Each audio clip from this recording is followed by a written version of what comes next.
Have you ever felt invisible, forgotten, or pushed aside? Like your story didn't matter? This is the story of Hagar, a woman who was used, mistreated, abandoned, but never forgotten by God. Long ago, there lived a man named Abraham and his wife Sarah. God had made them a powerful promise that they would have a son and become the parents of a great nation. But there was one problem. Sarah couldn't have children. Years passed, and nothing happened. The promise began to feel impossible. So Sarah came up with her own plan.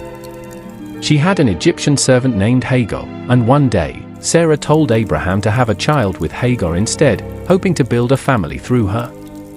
It was a human solution to a divine promise. Abraham agreed, and Hagar became pregnant. But everything quickly changed. Once Hagar realized she was carrying Abraham's child, her attitude towards Sarah began to shift. Maybe she felt important now, chosen, elevated above her mistress. And Sarah noticed. Jealousy, anger, and resentment filled her heart. She blamed Abraham and began to treat Hagar harshly, so harshly that Hagar couldn't take it anymore. So she ran away. Alone. Pregnant. Into the wilderness. No protection. No support. No clear destination. Just pain and survival. But in that lonely desert, something incredible happened. God found her. Not Abraham. Not Sarah. God himself.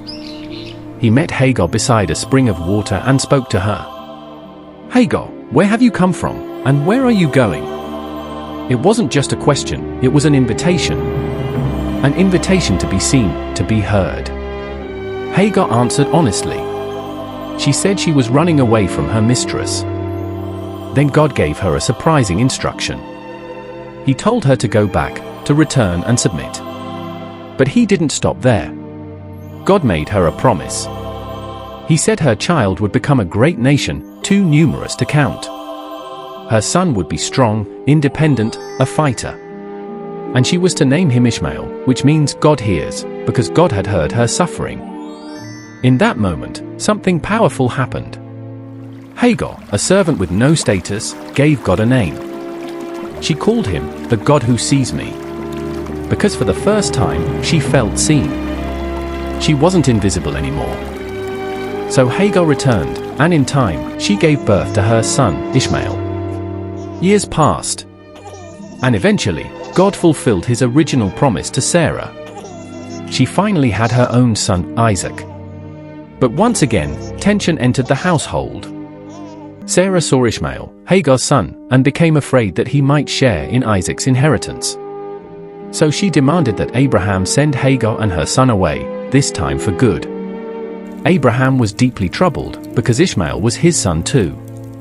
But God told him to listen to Sarah and reassured him that Ishmael would also become a great nation. So early one morning, Abraham rose up, in the presence of his wife Sarah, he sent Hagar and her son away. Just like that. No home. No protection.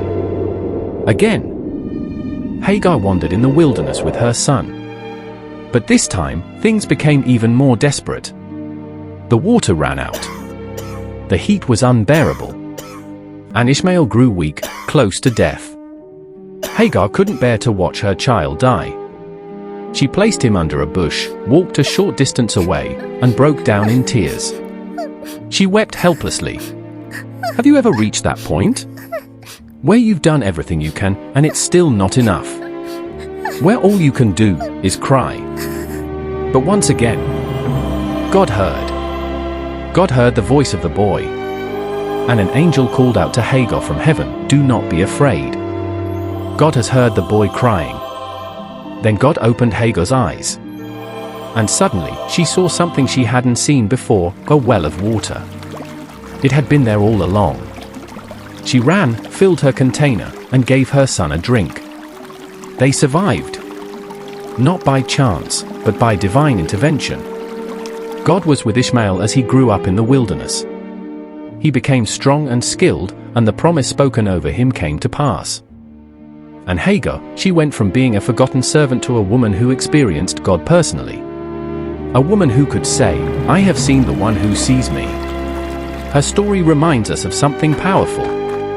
Even when people overlook you, even when life pushes you into the wilderness, even when you feel abandoned, you are not invisible to God.